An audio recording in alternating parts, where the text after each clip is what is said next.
Hello students, स्वागत है आपका मैग्नेट ब्रेन्स पे।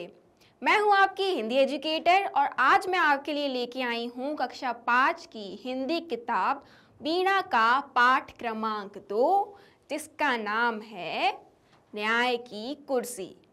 हम ये जानेंगे आखिर ये कुर्सी है कौन सी जो न्याय करती है।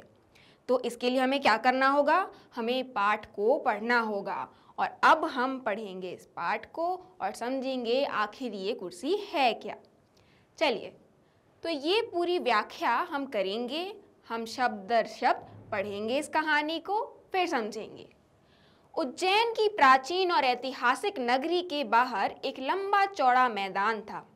उज्जैन एक नगरी थी और वहाँ उसके बाहर बहुत एक लंबा चौड़ा मैदान था। मैदान यानी खाली जगह। यहाँ वहाँ टीले थे, यहाँ वहाँ टीलों का अर्थ है बहुत सारे पत्थर थे, बहुत सारी शिलाएं थी, मतलब पत्थर थे और कुछ बैठने की जगहें थी। एक दिन लड़कों का एक झुंड वहाँ खेल रहा था। एक लड़का कूदता भागता एक टीले पर चढ़ गया। ये आप जो देख सकते हैं ये उन लड़कों का झुंड है, ठीक। तो एक लड़का कूदता भागता एक टीले पर चढ़ गया। टीला ये जिस पे ये बैठा हुआ है, इस टीले की बात हो रही है यहाँ पे। अचानक वह ठोकर खाकर गिर पड़ा। उसने इधर उधर देखा कि किस चीज से ठोकर लगी है। अब वो ये अचंभा कर रहा है, आखिर मैं किस चीज से टकरा के गिरा हूं। उसने देखा किस चीज से ठोकर लगी है, तो उसको एक बड़े चिकने पत्थर के अलावा और कुछ नहीं दिखा। ये बड़ा चिकना जो पत्थर है वो ये एक शिला है, ये एक कुर्सी है जिसके बारे में हम बात कर रहे हैं। चलिए आगे बढ़ते हैं। वह उठकर गया और अपने मित्रों को बुलाकर वह शिला दिखाई। वो उठा, वहां से गया और अपने मित्रों को जल्दी से लेके आया कि अरे अरे चलो देखो, मुझे एक चीज दिखी है। फिर शान से उस पर बैठकर बोला, यह सिंहासन मेरा है। उस पे बैठकर बोला, इस शिला पर बैठ के बोला कि यह सिंहासन मेरा है। मैं राजा हूं और तुम सब मेरे दरबारी। मैं राजा हूं तुम्हारा। जिस प्रकार एक राजा अपनी कुर्सी पे बैठता है, उसी प्रकार ये बच्चा एक्ट कर रहा है कि अरे ये मेरी कुर्सी है, मैं तुम्हारा राजा हूं और तुम सब मेरे दरबारी, तुम सब मेरे पास आए हो। अपने मित्रों से ऐसा कहता है, तुम अपनी अपनी फरियाद लेकर आओ, फिर मैं उसका फैसला करूंगा। ये बच्चा कहता है कि ऐसा करो, तुम सारे मेरे मित्र हो जो, तुम अपनी अपनी फरियाद लेकर आओ मेरे पास और फिर मैं उनका हल निकालूंगा, जिस प्रकार एक राजा करता है। दूसरे लड़कों को यह खेल पसंद आया। जो उसके मित्र थे, उस बच्चे के जो मित्र थे, उसको ये बहुत पसंद आया। वे एक एक करके आते और कोई काल्पनिक फरियाद सुनाते। वह एक एक करके आते, जिस प्रकार राजा के दरबार में लोग आते हैं अपनी फरियाद लेकर, अपनी परेशानी लेकर, उसी प्रकार इस बच्चे के मित्र आते थे और मुझसे बोलते थे कि ये मेरी परेशानी है, ये मेरी परेशानी है, ये मेरी फरियाद है, आप सुनिए ज़रा। फिर गवाह बुलाए जाते, क्योंकि जब कोई फरियाद होती तो गवाह भी बुलाए जाने होते हैं कि अरे आपने किया है कि नहीं किया है, किसने देखा है कि नहीं देखा है। इस प्रकार से ये एक प्रकार से ये एक नाट्य कर रहे हैं, समझिए, एक्टिंग कर रहे हैं। उनकी गवाही ली जाती। उसके बाद राजा बना हुआ लड़का उनसे सवाल करता और अपना फैसला सुनाता। फिर उनसे सवाल करता, फिर अपना फैसला सुनाता उस पर्टिकुलर परेशानी पे। इस खेल में उनका इतना आनंद आया कि वे रोज ही यह खेल खेलने लगे। वो रोज ही खेल खेलने लगे क्योंकि उनको इतना मजा आ रहा था। शिकायतें सुनी जाती, अपराधी पेश किए जाते, बयान लिए जाते, फिर शिला पर बैठा हुआ लड़का अपना फैसला सुनाता। शिला पर बैठा हुआ ये लड़का अपना हर बार फैसला सुनाता था। लोग आते थे, उसके जो मित्र थे वो आते थे अपनी झूठी मूठी फरियाद लेकर और ये इनैक्ट करते थे, एक्टिंग करते थे उस चीज़ की कि ये एक राजा है, ये मेरी प्रजा है, ये मेरी दरबारी हैं और सब अपनी अपनी परेशानी लेकर आ रहे हैं और मेरा काम है, मेरा कर्तव्य है इनको सजा सुनाना या फिर इनको न्याय दिलाना। चलिए आगे बढ़ते हैं। बात इधर उधर फैलने लगी। बात इधर उधर फैलने लगी से क्या अर्थ है? ये जो बात है कि ये बच्चे क्या कर रहे हैं क्या नहीं कर रहे हैं, ये चीज़ और भी लोगों को फैलने लगी और भी लोगों को पता चलने लगी। लोग लड़के की न्याय बुद्धि की चर्चा करने लगे और कहने लगे कि अवश्य ही उस लड़के में कोई दैवी शक्ति है। अब भाई ये बात पूरे गांव में फैली और भी लोगों को पता चली, और उसका जो न्याय करने का तरीका था, वो जिस प्रकार से उस कुर्सी पे बैठता था, अपने आप को राजा समझता था और जो भी फैसले देता था, वो बहुत ही ज़्यादा लोगों को समझ में आने लगी, पसंद आने लगी, और उनको ऐसा लगने लगा कि उस बच्चे के अंदर कोई देवी शक्ति है। मतलब वो बच्चे के अंदर कोई ऐसी शक्तियाँ आ गई है कि अब वो बच्चा ना रहा, लेकिन उसके ऊपर कुछ और है जो काम कर रहा है, जो उसको बुद्धि दे रहा है। एक दिन दो किसानों के बीच जमीन को लेकर झगड़ा उठा खड़ा हुआ। मामला गंभीर था। टीले वाले लड़के की इतनी चर्चा थी कि वे राजा के दरबार में जाने के बजाय उसी के पास चले गए।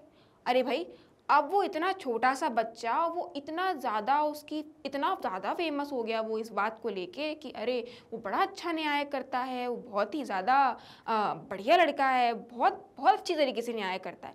तो ये जो लोग थे, जिन लोगों के बीच में, जो ये किसान थे, जिन लोगों के बीच में, किसानों के बीच में ज़मीन को लेके विवाद हो गया था, अब इस परेशानी को लेके, इस झगड़े को लेकर उस टीले वाले लड़के के पास चले गए। टीले वाला लड़का ये, अब ये देखिए आप, ये तो किसान है, ये आपकी पाठ्य पुस्तक में भी दिखेगा। इसके पास चले गए। कहाँ जाना चाहिए था वैसे उनको? राजा के पास जाना चाहिए था, उज्जैन नगरी के राजा के पास जाना चाहिए था, लेकिन वो इस बच्चे के पास गए। उसको अपने झगड़े के बारे में बताया। लड़के ने बड़ी गंभीरता से दोनों किसानों के बयान सुने। उसके बाद उसने जो फैसला दिया, उसे सुनकर वे दंग रह गए। अब इस बच्चे ने दोनों से सुना क्या परेशानी है, क्या परेशानी नहीं है, और इसके बाद उस बच्चे ने जो फैसला दिया, किसान सुनकर दंग रह गए। चलिए, ऐसा भी क्या था जो सुन के दंग रह गए? आगे बढ़ते हैं। उस दिन के बाद से तो नगर के सभी लोग अपनी फरियाद लेकर यहीं आने लगे। मतलब आप जानिए कि उस बच्चे ने इतना अच्छा न्याय किया, इतना अच्छा फैसला सुनाया कि उस दिन के बाद से सारे नगर के जो वासी थे, वो राजा को छोड़कर उस बच्चे के पास आने लगे अपनी परेशानियां लेकर। राजा के दरबार में कोई न जाता, राजा के दरबार में कोई जा ही नहीं रहा है, और ऐसा कभी नहीं हुआ कि लड़के के फैसले से उन्हें संतोष ना हुआ हो। संतोष से आपको अर्थात है सेटिस्फैक्शन, ठीक है, एक प्रकार का सेटिस्फैक्शन जो आपको मिलता है कि हाँ, ये न्याय सही है या गलत है। कोई भी किसी भी किस्म की परेशानी मन में रह नहीं जाती कि नहीं हम असंतुष्ट हैं या फिर कुछ भी है, वो इतने संतोषित हो जाते। धीरे धीरे ये बात राजा के कानों तक पहुंची। अब भाई ये तो बड़ी बात थी, और राजा को ये बात पता ना चले, उसको बहुत क्रोध आया। राजा को बहुत क्रोध आया कि अरे भाई, ये क्या हो रहा है आखिर। उसने गरज कर कहा, उस छोकरे की ये मजाल कि अब अपने को मुझसे अच्छा न्याय करता समझता है। राजा ने कहा कि अरे, उस छोकरे की ये मजाल कब से हो गई कि अपने आप को मुझसे ज़्यादा बेहतर न्याय करता समझता है, कि मैं मुझसे ज़्यादा अच्छी तरीके से न्याय कर सकता है, उसकी ये मजाल कब हो गई। मैं इन किस्सों में विश्वास नहीं करता, मैं खुद जाकर देखूंगा। राजा ने कहा, जो लोग ये सुनी सुनाई बातें मुझ तक आ रही हैं, मैं इस बात पे विश्वास नहीं करता, मैं खुद जाकर देखूंगा, उस लड़के से मिलूंगा, उससे बात करूंगा, तब मैं अपना फैसला करूंगा कि आखिर बात क्या है। चलिए आगे पढ़ते हैं। ऐसा कहकर राजा अपने लाव लश्कर के साथ उस मैदान में पहुंचा जहां लड़के अपना प्रिय खेल खेल रहे थे। अब राजा साहब जो हैं, वो अपने लाव लश्कर के साथ, मतलब अपनी पूरी फौज के साथ, अपने एकदम गुरूर के साथ पहुंचे उस मैदान में जहाँ पे बच्चे ये खेल खेल रहे थे कि उस कुर्सी पे बैठते और उसके बाद अपना फैसला सुनाते। तो ये इस प्रकार वो यहाँ पे आ गए। चलिए, बड़ी देर तक राजा उनका खेल देखता रहा, वह स्तंभित रह गया।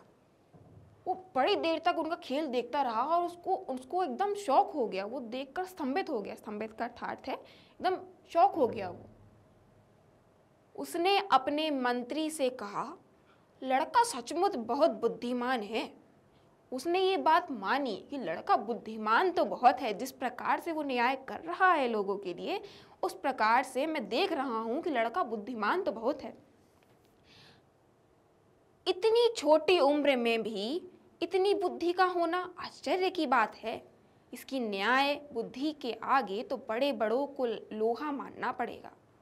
मतलब उन्होंने तारीफ की, राजा ने तारीफ की अपने मंत्री से उस बच्चे की कि भाई इतनी छोटी उम्र में भी इतनी समझदारी है, वो उसकी न्याय करने की प्रक्रिया इतनी अच्छी है कि भाई बाकी लोग तो एकदम क्या कहेंगे, उसको लोहा मानना पड़ेगा। लोहा मतलब उनके पास और कोई दिमाग ही नहीं है, वो और सोच ही नहीं सकते। जितना इतने अच्छी तरीके से ये सोच पा रहा है और कोई सोच ही नहीं सकता। चलिए आगे बढ़ते हैं। उसी समय किसी ने राजा को बताया, लेकिन महाराज यह तो रोज वाला लड़का नहीं है, वह बीमार हो गया है, इस कारण कोई नया ही लड़का टीले पर बैठा है। अब भाई ये तो कहानी में ट्विस्ट आ गया। अब किसी ने कहा कि ये वो लड़का है ही नहीं जिसके बारे में बात आपको मालूम चली है, ये वो लड़का है ही नहीं, कोई और लड़का है। क्योंकि जो लड़का रोज न्याय करता है, जो ये खेल खेलता है, वो आज बीमार पड़ गया है और वो अपने घर पे है, और आज जो ये लड़का बैठा है ये कोई और है। लेकिन ये कैसे पॉसिबल हो सकता है कि वो भी इतनी अच्छी तरीके से ही न्याय करता है। आगे बढ़ते हैं। यह तो और भी आश्चर्य की बात है, हो ना हो पत्थर की इस कुर्सी में ही कोई चमत्कार है, मैं इसकी जांच करूंगा। अब राजा को लगा कि भाई ये तो इम्पॉसिबल चीज़ है, कि ये कैसे हो सकता है, हो ना हो इस पत्थर की कुर्सी में ही कोई चमत्कार है, कोई जादू इस कुर्सी में ही है जिसमें इस पे बैठकर बच्चे इतना अच्छा न्याय कर पा रहे हैं। और इस बात की जांच राजा खुद करना चाहते थे। राजा का इशारा पाते ही उस स्थान को खोदकर पत्थर को बाहर निकाला गया। राजा ने इशारा किया अपने लोगों को कि इसको, इस शिला को बाहर निकालो, खोदो, आखिर है क्या ये। राजा ने देखा कि वह पत्थर नहीं, बहुत ही सुंदर सिंहासन था। उस पर बहुत बारीक और खूबसूरत मूर्तियां खुदी हुई थीं। जैसा कि आप इस चित्र में देख सकते हैं, खुदाई के बाद इतनी सुंदर सी कुर्सी बाहर निकल के आई। इतने सुंदर सुंदर इस पे चित्र बने हुए हैं, मूर्तियां खुदी हुई थी। उसके चारों पायों पर 4 देवदूतों की मूर्तियां बनी थी। देवदूत मतलब एक तरीके से आप एंजल मान लीजिए, या फिर कोई ऐसे लोग मान लीजिए जो आपको देवीय कृपा करते हैं। चारों ओर खबर फैल गई। बात ही बात में वहां अच्छी खासी भीड़ जमा हो गई। विद्वान पंडितों ने बताया कि वह कोई ऐसा वैसा सिंहासन नहीं था, सदियों पुराना राजा विक्रमादित्य का सिंहासन था।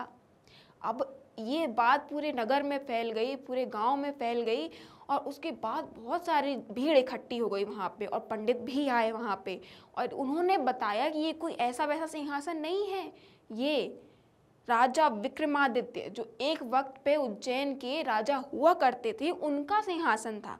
राजा विक्रमादित्य अपने न्याय और विवेक के लिए बहुत प्रसिद्ध थे।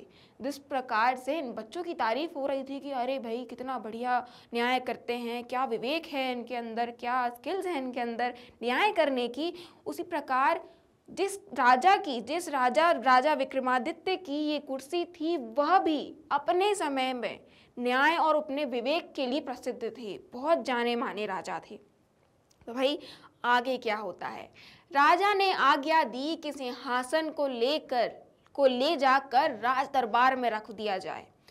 उसने कहा, मैं इस पर बैठकर अपनी प्रजा की फरियाद सुनूंगा और उनका फैसला करूंगा। अब भाई राजा ने बोला कि अरे ये तो राजा विक्रमादित्य की कुर्सी है, ऐसा किया जाए कि इसको मेरे महल में ले जाए और मैं इस पे बैठकर फिर लोगों की फरियाद सुनूंगा और उस पर फैसला करूंगा। उसने क्या सोचा होगा कि अब मेरे अंदर भी वो बुद्धि आ जाएगी जो उस बच्चे के अंदर भी आई थी और उस वक्त में राजा विक्रमादित्य के पास भी थी। अगले दिन राजा दरबार में आया और सीधे उस सिंहासन की ओर बढ़ा। वह उस पर बैठने ही वाला था कि किसी की आवाज सुनाई दी, ठहरो। वो सिंहासन पर बैठने ही वाला था कि किसी ने बोला कि ठहरो, रुको। राजा ने रुककर चारों ओर देखा, कोई नजर नहीं आया। वह फिर सिंहासन की ओर बढ़ा, फिर इसी प्रकार आवाज आई, ठहरो। उसने चारों तरफ देखा कि आखिर कौन है जो मुझे कह रहा है कि ठहरो, रुको, लेकिन उसको कोई दिखाई नहीं दिया, राजा को कोई दिखाई नहीं दिया। इस बार राजा ने आश्चर्य से देखा कि सिंहासन के एक पाए पर बनी मूर्ति बोल रही है। इस बार राजा ने बहुत गौर से देखा और ये बात रियलाइज़ की कि ये जो पाया है सिंहासन का, उस पे बनी ये जो मूर्ति है, ये छोटी सी, ये बोल रही है। और वो आश्चर्यचकित हो गया कि आखिर ये कैसे, ये मूर्ति कैसे बोल सकती है। ये जानने के लिए हम आगे देखते हैं। मूर्ति ने कहा, क्या तुम इस सिंहासन पर बैठने योग्य हो? मूर्ति ने पूछा, क्या तुम इस सिंहासन पर बैठने योग्य हो? क्या तुम इस बात के काबिल हो कि तुम इस सिंहासन पर बैठ सको? क्या तुम्हें पूरा विश्वास है कि तुमने कभी चोरी नहीं की? अब वो छोटी सी मूर्ति जो उस पाए पर बनी हुई है, वो राजा से पूछती है, क्या तुम्हें इस बात पे पूरा विश्वास है कि तुमने कभी चोरी नहीं की? तुमने कभी भी अपने जीवन में किसी प्रकार की चोरी नहीं की? तो राजा ने लज्जा से सर झुका लिया। यह सच है कि हाल में ही मैंने अपनी एक दरबारी की ज़मीन पर कब्जा कर लिया था, क्योंकि मैं उससे नाराज़ हो गया था। राजा को शर्मसार होना पड़ा। राजा को इस बात को लेकर लज्जा आई। वो ये बोला कि नहीं, ये बात तो सच है कि मैंने अभी अभी चोरी की है। किस बात की? एक किसान की, एक दरबारी की ज़मीन पर कब्जा कर लिया था, क्योंकि मैं उससे नाराज़ था। मतलब एक प्रकार की चोरी हुई, तो वो इस बात को लेकर लज्जित था। तब तो तुम इसके योग्य नहीं हो, मूर्ति ने कहा। मूर्ति ने कहा कि अगर तुमने चोरी की है तो तुम इस कुर्सी के योग्य नहीं हो। तुमको 3 दिन तक प्रायश्चित करना होगा। मतलब तुमने जो ये पाप किया था चोरी करने का, उस चीज़ का प्रायश्चित करना होगा। तुम्हें रियलाइज़ करना होगा कि मैंने गलत किया है और अपनी सज़ा भोगनी होगी। यह कहकर मूर्ति अपने पंख फैलाकर आकाश में उड़ गई। इसने इतनी बात बोली उस मूर्ति ने, और फिर उसके बाद वो आसमान में उड़ गई। मतलब वो पाए से गायब ही हो गई। राजा ने 3 दिन तक उपवास किया और प्रार्थना की। चौथे दिन वह फिर दरबार में आया। ज्यों ही सिंहासन पर बैठने लगा, दूसरी मूर्ति ने कहा, अब भाई राजा ने पिछले जो उसने कहा था कि कभी तुमने झूठ बोला है या फिर नहीं, क्या किया है, तो इस चीज़ को लेकर इन्होंने बोला कि हम इस पे प्रायश्चित करेंगे। इन्होंने प्रायश्चित किया उस चीज़ के ऊपर, फिर ये दोबारा लौट कर आए। दूसरी मूर्ति ने कहा, अब दूसरी मूर्ति आपसे क्या कहती है? ठहरो, तुम विश्वास के साथ कह सकते हो कि तुमने कभी झूठ नहीं बोला। अब दूसरी मूर्ति कहती है कि क्या तुम ये विश्वास के साथ कह सकते हो कि तुमने कभी झूठ नहीं बोला?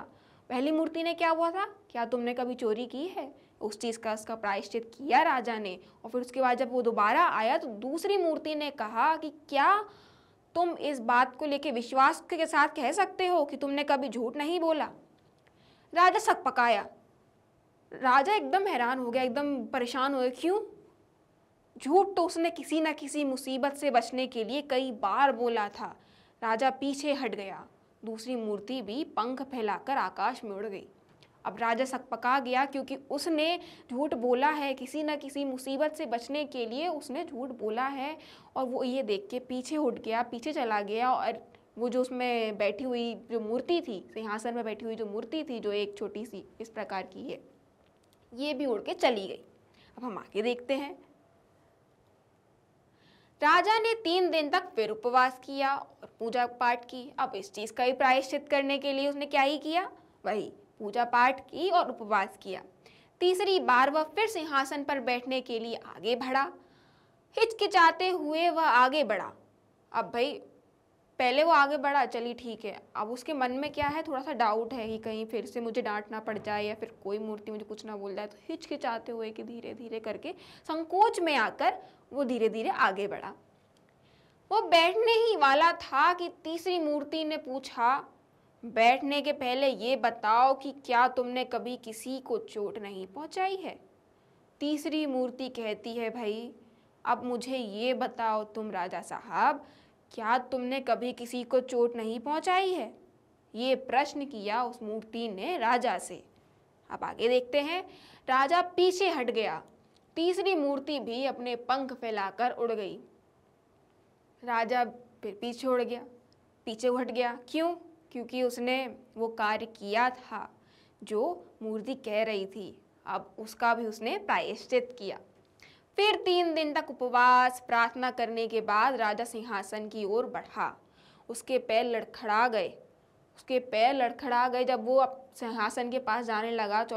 अगली बार जब गया वो करने के बाद, फैसला करने के बाद, उपवास करने के बाद, प्रार्थना करने के बाद जब राजा फिर से गया वहाँ पर, तब उसके पैर लड़खड़ा रहे थे। चौथी मूर्ति ने कहा ठहरो। अब चौथी, 4 तो मूर्तियाँ थी उसमें, अब चौथी मूर्ति भी कहती है कि ठहरो।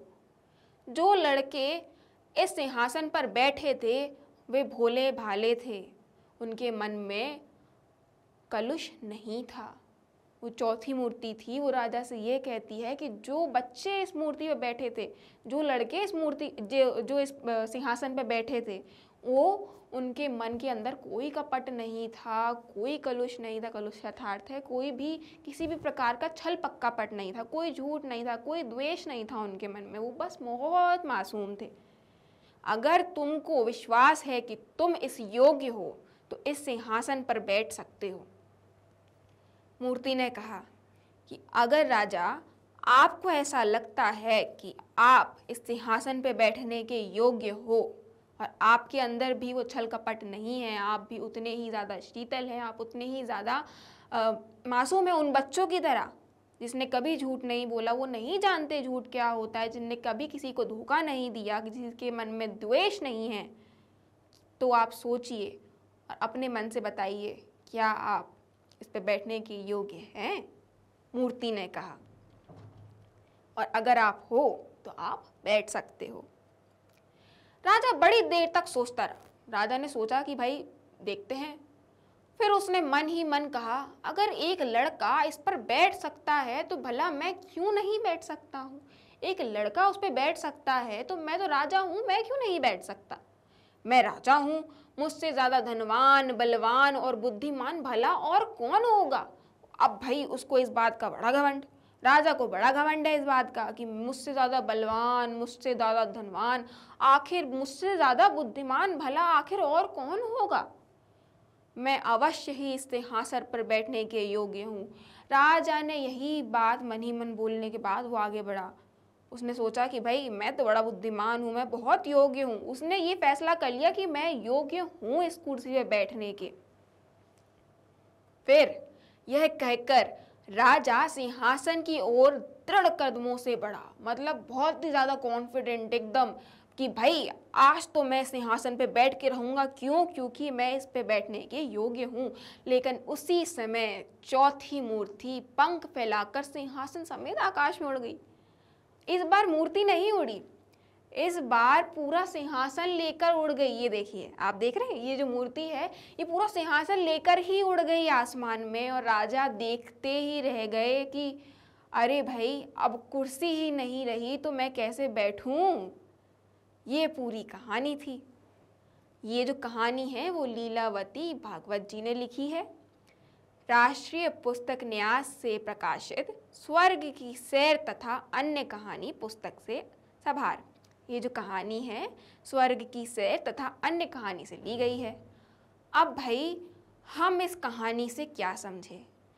हम इस कहानी से यही समझे कि वो राजा उस कुर्सी पे इसीलिए नहीं बैठ पाया क्योंकि वो उस कुर्सी पे बैठने के योग्य था ही नहीं।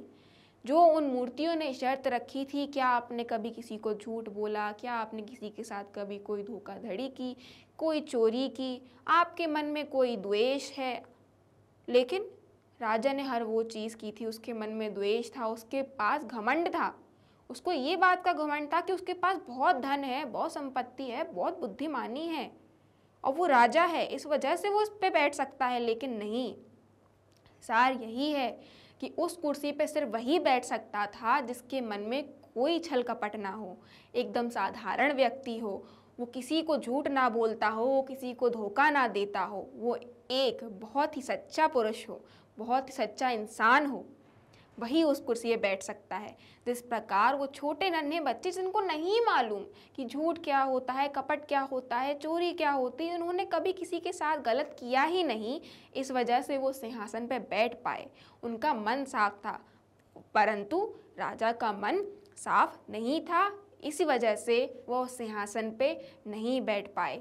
इससे हमें क्या सीखने मिलता है कि आपको हमेशा न्याय की जो प्रक्रिया होती है, न्याय जो करना होता है, वो पूरी तरीके से बुद्धिमानी, आपका जो चातुर्य है उस पर और एकदम निष्पक्ष होके, मतलब आपके मन में किसी को भी लेकर ज़रा सा भी द्वेष ना हो कि नहीं मैं इसके लिए ये नहीं करूँगा, नहीं ये मेरे लिए, ये मेरा दुश्मन है, मुझे इससे परेशानी है। अगर आपके मन में ज़रा भी चल कपट है, अगर आपने निष्पक्षता से नहीं देखा कि कौन सा पक्ष सही है, कौन सा पक्ष गलत है, तब तक आप न्याय नहीं कर सकते, आप एक सच्चे राजा नहीं बन सकते। और ये बात आपकी असल ज़िंदगी में भी लागू होती है कि आपको ये जो वैल्यूज़ हैं, सच्चाई की, मासूमियत की, एकदम निष्पक्षता की, आपको हर चीज़ आपके जीवन में इसी प्रकार करनी चाहिए। आपको किसी भी प्रकार का घमंड होगा तो ये आपके लिए बहुत बेकार होगा। ये आपका कह सकते हैं कि आपको उस ओर ले जाएगा जहाँ पे आपको जाना नहीं चाहिए। ये आपका एक दिन डाउनफॉल ज़रूर लेके आएगा। जिस प्रकार राजा को ये बात रियलाइज़ हुई कि अरे नहीं, ये कुर्सी अब मेरे लिए है ही नहीं, उसने देखा कि भाई मैं इस कुर्सी पे नहीं बैठ पाऊँगा क्योंकि ये मूर्तियाँ उसको ले जा चुकी हैं और मेरे अंदर वो चीज़ है जो चीज़ ये कुर्सी मूर्ति बताती थी कि नहीं, उस पे ये इंसान बैठ नहीं सकता, क्योंकि उस राजा का मन इतना साफ नहीं था, जो उस समय विक्रमादित्य जी का नहीं था। वो अपने न्याय कुशलता के लिए इसलिए जाने जाते थे। इस कुर्सी पर सिर्फ वही, इस चमत्कारी कुर्सी पर सिर्फ वही बैठ सकता था आखिर, जो निष्पक्ष हो, जिसके मन में कोई द्वेष ना हो। तो हमने इस कहानी से ये सीखा। मैं आपसे उम्मीद करती हूँ बच्चों कि आपको ये कहानी बहुत अच्छे से समझ भी आई होगी। आप इस कहानी को दोबारा पढ़ेंगे भी और अपने तरीके से समझेंगे एक बार फिर पढ़कर, और आपने ये बात भी समझ ली होगी कि हमको इस कहानी से क्या सीख मिलती है। चलिए अब हम अगली वीडियो में इसी पाठ के अभ्यास प्रश्न लेकर आएंगे जो आपकी पुस्तिका में लिखे हुए हैं, जिनके उत्तर आपको देने हैं। लेकिन हम अगले वीडियो में हर उस अभ्यास प्रश्न के उत्तर आपके लिए लेके आएंगे और देखेंगे कि आखिर उन प्रश्नों के उत्तर क्या हैं और ये आपको कहाँ मिलेगा। उसके लिए आपको जाना होगा मैग्नेट ब्रेन्स के यूट्यूब चैनल पे। एप्लीकेशन या वेबसाइट भी आप विजिट कर सकते हैं आगे की वीडियोस के लिए। मैग्नेट ब्रेन्स आपको प्रोवाइड करता है ये हमारे कुछ टॉप कोर्सेज, वो भी इंग्लिश और हिंदी दोनों मीडियम में अवेलेबल हैं। मैग्नेट ब्रेन्स आपको प्रॉमिस करता है कि ये आपको 100% फ्री एजुकेशन देगा, वो भी एकदम हाई क्वालिटी में, बिल्कुल भी कॉम्प्रोमाइज़ नहीं होने वाला है आपके एजुकेशन के साथ। आपको अगर ई नोट्स या ई बुक्स की सहायता लगे तो उसकी लिंक्स आपको डिस्क्रिप्शन बॉक्स में मिल जाएंगी, तो वहाँ पे जाके आप चेक कर लीजिएगा। इस वीडियो को लाइक करना, शेयर करना और सब्सक्राइब करना बिल्कुल मत भूलिएगा, क्योंकि मैं जैसा आपको कहती हूँ, अगर आपको अगला वीडियो देखना है तो उसकी नोटिफिकेशन आपको कैसे आएगी? सब्सक्राइब करने के बाद ही आएगी ना, लाइक करने के बाद ही आएगी ना। तो चलिए बच्चों, बिल्कुल लाइक कीजिए, शेयर करिए और सब्सक्राइब कीजिए और पढ़ते रहिए। अपना ख्याल रखिए। आज के लिए बस इतना ही। Thank you for watching.